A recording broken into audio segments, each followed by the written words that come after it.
Yeah నమస్తే, welcome to okay TV. ప్రధానంగా ఈ రాజా సింగ్ రాజీనామా అంశం చర్చనీయాంశం అవుతా ఉంది.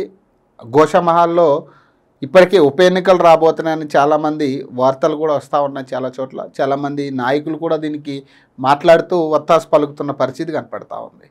సో ఈ నేపథ్యంలో ఆయన చేసిన వ్యాఖ్యలు ఏవైతే ఉన్నాయో, పార్టీలో ఉన్న కొంతమంది పెద్దలు పార్టీని నాశనం చేస్తున్నారని, ప్రధానంగా కిషన్ రెడ్డి గారి మీద చేసిన వ్యాఖ్యలకు సంబంధించి ఇవన్నీ కూడా బలపరుస్తూ ఒక లెటర్ కిషన్ రెడ్డి గారికి అందించినట్టుగా తెలుస్తూ ఉంది, తన రాజీనామా లెటర్. సో దాదాపు 11 రోజులు గడుస్తూ ఉంది ఆయన లెటర్ ఇచ్చి, రాజీనామా లెటర్. ఈరోజు బీజేపీ ఒక బిగ్ షాక్ ఇచ్చినట్టుగా చెప్పొచ్చు రాజా సింగ్కి. ఎందుకంటే మనం కూడా చాలా చోట్ల మాట్లాడుకున్నాం, చాలా వీడియోస్లో కూడా మనం మాట్లాడడం లేదు, రాజీనామా యాక్సెప్ట్ చేయదు బీజేపీ, ఖచ్చితంగా అతను బీజేపీలోనే ఉంటాడని, లేదా కొంతమంది శివసేనలోకి జంప్ అవుతారు, ఇంకా ఆల్టర్నేటివ్ పార్టీ అదే ఉంది, ఎన్డీఏ కూటమిలో కూడా ఉంది కాబట్టి అతనికి అది ఒక ప్లస్ అవుతుందని మనం మాట్లాడుకున్నాం. కానీ ఈరోజు ఈ లెటర్తో ఇంకా మొత్తం తేటతెల్లం అయినట్టుగా తెలుస్తూ ఉంది. అతన్ని రిజిగ్నేషన్ ఏదైతే ఉందో పార్టీకి అది యాక్సెప్ట్ చేసినట్టుగా national president BJP national president Nadda గారు డిక్లరేషన్ చేయడం జరిగింది. సో ఇది ఆయనకి అఫీషియల్గా ఇచ్చిన లెటర్. ఇది T Raja Singh MLA, Telangana legislative assembly. So ఇదంతా address. So this is reference to your letter number 1041 date 30 June 2025 written to Shri G Kishan Reddy ji, BJP Telangana state, regarding your resignation for the party. The aforesaid letter has been brought to the notice of Honorable National President Sri Jagat Prakash Nadda ji. The contents mentioned by you are irrelevant and do not match to the functioning ideology and principles of the party. So ఇది మనం clarity చేసుకోవచ్చు. ఎందుకంటే ఆయన ఏదైతే అందులో mention చేశాడో, పార్టీకి జరుగుతున్న నష్టాన్ని గురించి కావచ్చు, పార్టీలో చాలామంది నాయకులు చేస్తున్న అక్రమాల విషయాలు కావచ్చు, చాలామంది నాయకులు, ప్రధాన నాయకులు పార్టీని నాశనం చేస్తారన్న అంశాలు కావచ్చు, ఇవన్నిటికీ కూడా ఇక్కడ కొట్టిపారేసే పరిస్థితి కనపడతా ఉంది. ఏదైతే మీరు మెన్షన్ చేసారో అదంతా కూడా ఇర్రిలెవెంట్. పార్టీ విషయంలో, పార్టీ ఐడియాలజీ విషయంలో కూడా అది టోటల్ వ్యతిరేకంగా ఉంది. సో అందుకని మీ లెటర్ని, మీ రిజిగ్నేషన్ లెటర్ని యాక్సెప్ట్ చేస్తున్నాం, అలాగే ఇమీడియట్ ఎఫెక్ట్ తీసుకోవాలని చెప్పి, ఇమీడియట్ యాక్షన్ తీసుకోవాలంటూ కూడా ఈ లెటర్లో మెన్షన్ చేసినట్టుగా తెలుస్తూ ఉంది. సో ఇక్కడితో ఒక క్లారిటీ వచ్చింది, బీజేపీ పార్టీ రాజీనామా యాక్సెప్ట్ చేసింది. మరి నెక్స్ట్ ఏంటి, రాజా సింగ్ పరిస్థితి ఏంటి, నెక్స్ట్ ఏంటి, అక్కడ బై ఎలక్షన్ వస్తుందా?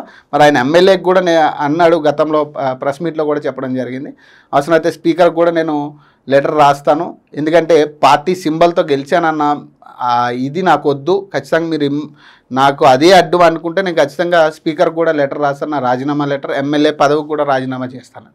ఒకవేళ మళ్ళీ నెక్స్ట్ స్టెప్ అదే అయితే, ఎమ్మెల్యే పదవికి రాజీనామా చేస్తే ఖచ్చితంగా అక్కడ ఉప ఎన్నిక అనేది మళ్ళీ అనివార్యం అవుతుంది, ఖచ్చితంగా ఉప ఎన్నిక అయితే రాబోతుంది.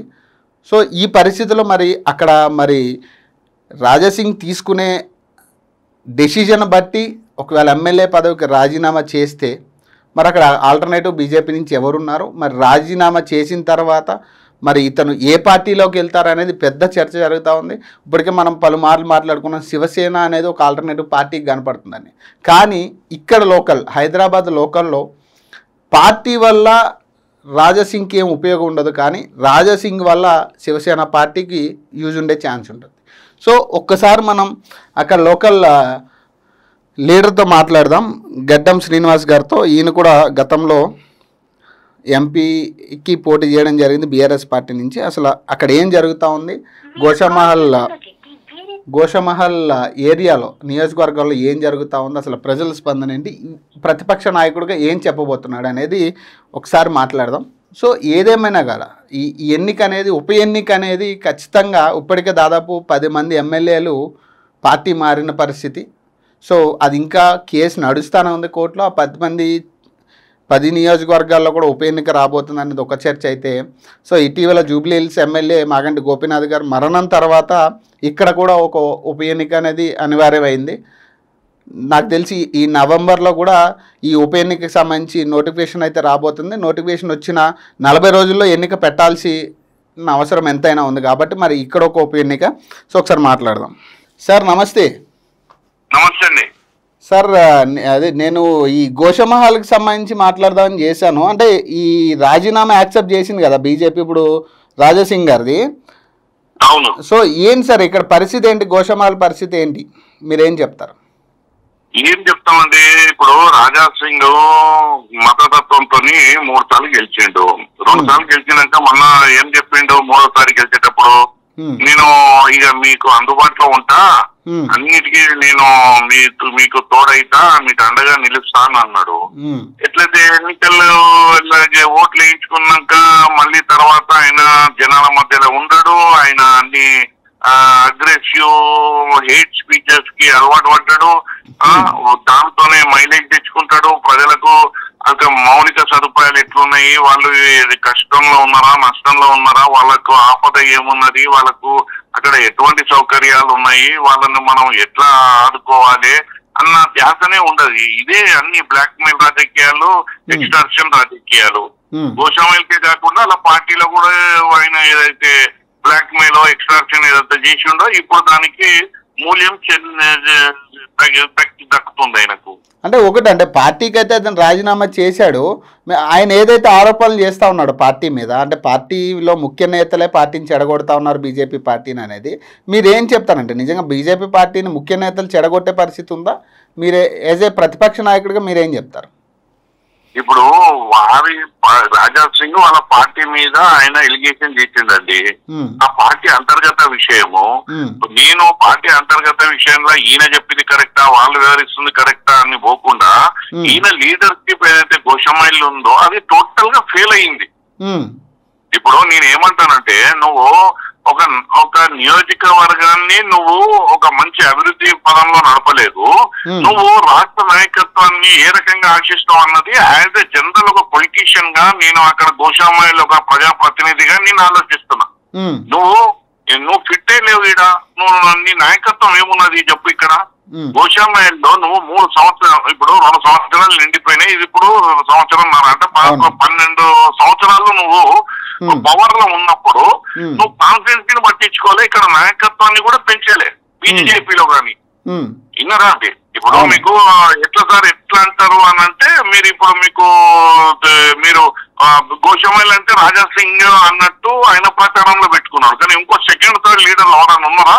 ఎవరు లేరు. అంటే ఇన్ ద సెన్స్ నువ్వు ఒక ఎమ్మెల్యేగా ఉన్నప్పుడు నీ నాయకత్వాన్ని రుజువు చేసుకుంటా, నీ లోపల నీ క్యాడర్ లో నాయకత్వ లక్షణాలు ఉన్న వాళ్ళను నువ్వు పెంచాలి కదా, నాయకత్వం నువ్వు అందించాలి కదా. అలాంటి నాయకత్వమే ఇక్కడ నువ్వు లోకల్ గా అందించలే, గోషమైల్లోనే నువ్వు ఫెయిల్ అయినావు.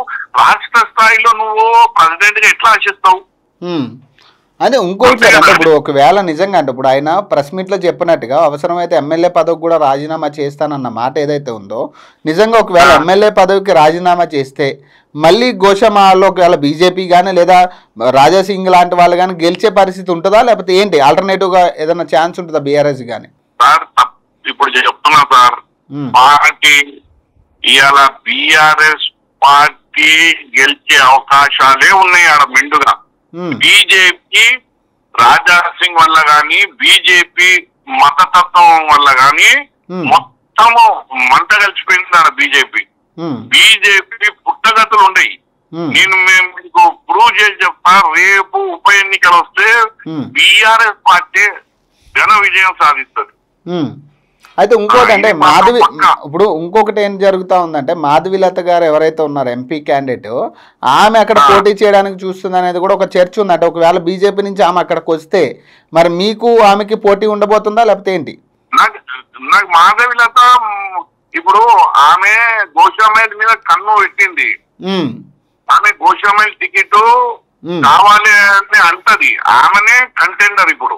కానీ ఆమె గోషామైల్ కి చేసింది ఏంటి? ఇప్పుడు గెలుపు ఓటంలో దేని మీద నిర్ధారణ అవుతాయి? పొలిటికల్ లీడర్ సర్వీస్ మీద నిర్ధారణ అవుతుంది. నువ్వు మాధవిలత టికెట్ తెచ్చుకోవచ్చు.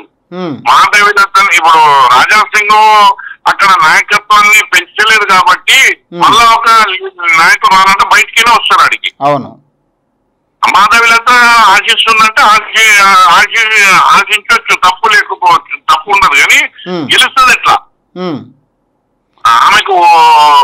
ఆమె ఓటమి ఎట్లంటే ఆమె అభ్యర్థి ఆమె ఒక అభ్యర్థితోనే ఆమె ఓటమి.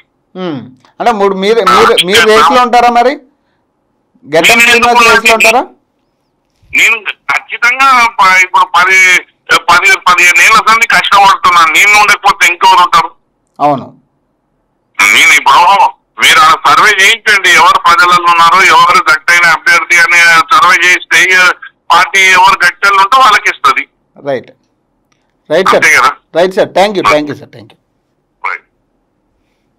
సో అది పరిస్థితి. అంటే ఖచ్చితంగా ఒకవేళ రాజాసింగ్ చెప్పినట్టుగా గనక స్పీకర్కి తన ఎమ్మెల్యే పదవికి కూడా రాజీనామా లెటర్ కనుక అప్పచెప్పితే, ఒకవేళ స్పీకర్ దాన్ని ఆమోదిస్తే మాత్రం ఖచ్చితంగా అక్కడ బై ఎలక్షన్ అనేది అనివార్యం అవుతుంది. ఖచ్చితంగా మళ్ళీ బై ఎలక్షన్ గోషామహల్ వచ్చే ఛాన్స్ ఉంది. మరి ఈసారి బీజేపీ గెలవదు అనేది ఈ ప్రతిపక్ష నాయకులు చెప్తున్నమాట. ఒక్కసారి బీజేపీ వాళ్ళని కూడా అడిగే ప్రయత్నం చేద్దాం. సో బీజేపీ వాళ్ళని కూడా అడిగే ప్రయత్నం చేద్దాం. ఎందుకంటే ఖచ్చితంగా ఇది రెండు సైడ్ల నుంచి కూడా అసలు ఎందుకు బీజేపీ వాళ్ళు అనుకుంటున్నారు దీని మీద అనే దాని మీద ఒక చర్చ చేద్దాం. ఒకసారి మాట్లాడదాం. తాడూరు శ్రీనివాస్ గారిని లైన్లో తీసుకునే ప్రయత్నం చేద్దాం. సార్ నమస్తే. నమస్తే సార్, ఇది రాజాసింగ్ లెటర్ ఏదైతే ఉంది ఇది యాక్సెప్ట్ చేసినట్టుగా వచ్చింది ఈరోజు. మరి ఏం జరగబోతుంది సార్? బీజేపీ నెక్స్ట్ ఏం జరగబోతుంది? కర్తవ్యం ఏంటి? ఏముంటుంది, పార్టీ ముఖ్యం కదా. పార్టీ ఎవరికైనా కార్యకర్తలు పార్టీని ఒక వేదిక ద్వారా ఉపయోగించుకొని మనము పార్టీ బీఫామ్ల మీద ఎమ్మెల్యే అయినప్పుడు పార్టీ లైన్ లో ఉండాలి, లేదా విత్ ఇన్ ది 4 walls మీటింగ్లు అయినప్పుడు మాట్లాడాలి, లేదా పర్సనల్ గా మాట్లాడాలి. కానీ రాతపూర్వకంగా లెటర్లు ఇచ్చి ప్రెస్ లో చూపించడం, ప్రెస్ కి ఎక్కడం అనేది వాళ్ళు అదే 4 గోళ్ల మధ్యలో కిషన్ రెడ్డి గారు అధ్యక్షుడిని కలిసి ఇటువంటి లెటర్ ఇచ్చి కామ్ గా పోయినా, లేకపోతే కేంద్రానికి ఇక్కడ ఏమైనా ఇబ్బందులు ఉంటే కేంద్రం అధ్యక్షుడిని పోయి కలిసిన, నడ్డా గారికి ఇచ్చిన, ఇప్పుడు మనము కింద ఒక ఆఫీసర్ పని చేయకపోతే ఆయన పై ఆఫీసర్ కి ఇస్తాము, ఇంకా పై ఆఫీసర్ కి ఇస్తాం, లేదంటే కన్సర్న్ మినిస్టర్స్ కి ఇస్తాం. ఒక హైరార్కీ ఉంటది. ఇక్కడ కూడా ఈ రాష్ట్రంలో వారికి ఇబ్బందులు ఏమన్నా ఉంటే సెంట్రల్ పార్టీకి పోయి ఆయన మాట్లాడితే బాగుండేది. ఓరల్ గా మాట్లాడాలి, రిటర్న్ రిప్రజెంటేషన్ ఇవ్వాలి, తర్వాత కొంతకాలం వేచి చూడాలి, ఆ తర్వాత బయటికి ఎప్పుడు రావాలి, సొంతగా రాజీనామా ఇచ్చేసి పార్టీకి వెళ్ళి బయటికి వెళ్ళినాక ఆ పార్టీ విధానాలు ఏమన్నా ఉంటే అప్పుడు మాట్లాడు.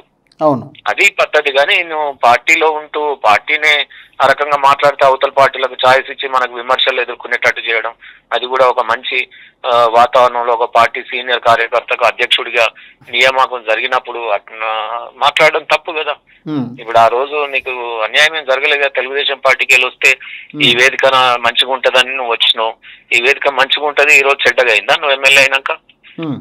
సో కాబట్టి తప్పకుండా సంయమనం అవసరం, లీడర్స్ కి ఓపికలు అవసరం. ఆయన 3 terms ఇప్పటికి నాకు తెలిసి 3 times ఆయన ఎమ్మెల్యే అయిన తర్వాత మరి ఇప్పుడు ఈ రోజు ఎందుకు ఆయనకి పార్టీ వ్యతిరేకత వచ్చింది అంటారు మీ ఆలోచన ప్రకారం? ఎందుకు ఇంతకు ముందు కూడా సస్పెండ్ అయినారు కదా. అంటే సస్పెండ్ ఇంతకు ముందు అయ్యింది కూడా వేరే ఇష్యూస్ మీద, కానీ పార్టీ మీద ఇలాగా ఈ లీగల్ కామెంట్స్ అయితే ఎప్పుడు చేయలేదు కదా. నేను అదే అంటున్నా, వారు ఆ రకంగా చేయకూడదు, చేశారు, పార్టీ డిసిప్లినరీ యాక్షన్ తీసుకుంది. సో ఆ రకంగా అంటే కేవలం పార్టీ నినాదాలకు వ్యతిరేకంగా మాట్లాడడం అనేది ఇక్కడ మీరు మెన్షన్ చేస్తున్నారు లేకపోతే ఏంటి? అదే ఇప్పుడు పార్టీ విధానాలు ఇట్లా బయట మాట్లాడమంటదా? ఏ పార్టీలో ఉన్నామో ఆ పార్టీలో ఇప్పుడు మీ న్యూస్ ఛానల్కి వచ్చి మీ దగ్గర మిమ్మల్ని ఎదిరితే మీకు కోపం రాదా? రైట్, మేము మిమ్మల్ని అనాలంటే మేము బయటికి వెళ్ళాలి కదా. అవును. సో అంటే ఏముంటుంది సార్ నెక్స్ట్ స్టెప్ ఏముండొచ్చు? మీరేం చెప్తారు? ఏముంటది అబ్బా, పార్టీ సైన్యం కార్యకర్తలు చాలా మంది ఉన్నారు, ఎంతో మంది అక్కడ తయారవుతారు. ఏమున్నది, వీరు కాకపోతే ఇంకొకరు. అంటే ఒకటంటే ఈయన ఇంకొక ఇది కూడా చేశారు కదా, ఆయన ఏమంటా ఉన్నారంటే ప్రెస్ మీట్లో లాస్ట్ టైము అవసరమైతే నేను ఎమ్మెల్యే పదవికి కూడా నేను స్పీకర్కి కూడా లెటర్ ఇస్తానంటూ కూడా మాట్లాడారు కదా. ఒకవేళ నిజంగా ఎమ్మెల్యే పదవికి రాజీనామా చేస్తే అక్కడ బై ఎలక్షన్ వస్తే మళ్ళీ బీజేపీ గెలిచే ఛాన్స్ ఉంటుందా? మీరేం చెప్తారు దానికి? ఒకవేళ వస్తే బై ఎలక్షన్ పార్టీ నుంచి సస్పెండ్ చేసినాం అంతే కదా. నేనేది ఇప్పుడు ఆయన ఏమంటున్నాడంటే అవసరమైతే నేను పార్టీ లోగోతో గెలిచానన్న ఆలోచన ఎవరికైనా ఉంటే నేను ఖచ్చితంగా ఎమ్మెల్యే పదవికి కూడా రాజీనామా చేస్తా అంటున్నాడు ఆయన. చేయనియండి, అది స్పీకర్ కి ఇవ్వాలి, మాకు కదా ఇచ్చేది. అదే ఆయన నేను స్పీకర్ కూడా ఇస్తాను, ఒకవేళ ఇస్తే ఇస్తే మాట్లాడదాం, ఆ రోజు మాట్లాడదాం మనం. Right sir. ఎందుకంటే అది ఇస్తాడా ఇయ్యడా, పదవిని అట్లనే ఉంచుకుంటాడా, అట్లా పార్టీ సస్పెండ్ చేసినాక పార్టీ బీఫామ్ మీద గెలిచిన వాళ్ళు ఉంచుకోవడం కరెక్ట్ కాదు. చూద్దాం దాని పరిణామాలు ఏ రకంగా ఉంటాయి. అంటే బీజేపీ సీటు కదా ఇది, మనకి ఎప్పుడు గోషామహల్ అనేది బీజేపీ సీటు, మరి అక్కడ మళ్ళీ అంత క్యాండిడేట్ ఉంటారా అనేది. డెఫినెట్ గా ఇప్పుడు పవన్ మీరే అంటున్నారు అది బీజేపీ సీట్ అని, ప్రజలందరికీ తెలుసు బీజేపీ అని, డెఫినెట్ గా ఉంటుంది. Right sir, right, thank you sir, thank you. So అది పరిస్థితి. అంటే బీజేపీ నాయకులు తాడూరు శ్రీనివాస్ గారు చెప్పేది ఏంటంటే ఖచ్చితంగా పార్టీ విధి విధానాలు ఫాలో అవ్వకపోతే ఎవరికైనా ఇదే పరిస్థితి. ఖచ్చితంగా మా పార్టీలో ఉండి మా పార్టీని విమర్శించడం కరెక్ట్ కాదు. సో దీనికి సంబంధించి తగిన చర్యలు ప్రతి ఒక్కరి మీద ఉంటుంది. అది ఒక రాజాసింగ్ అనే కాదు, ఎవరైనా కూడా ఖచ్చితంగా అలాంటి చర్యలు ఉంటాయి. ఒకవేళ నిజంగా ఉప ఎన్నిక అయితే వస్తే మళ్ళీ బీజేపీ అక్కడ గెలవబోతుంది అనేది కరాఖండిగా చెప్పడం జరుగుతూ ఉంది. ఏదేమైనా కూడా ఈ ఉప ఎన్నిక అనివార్యమయ్యే పరిస్థితులు అయితే ఎక్కువగా కనపడతా ఉన్నాయి. కాబట్టి చూద్దాం దీనికి సంబంధించి రాజాసింగ్ ఎట్లా రియాక్ట్ అవుతారు, మరి ఆయన ఏం మాట్లాడతారు ఆ వీడియోలో అనేది కూడా మనం చూసే ప్రయత్నం చేద్దాం. సో మరిన్ని అప్డేట్స్ కోసం చూస్తూనే ఉండండి ఓకే టీవీ.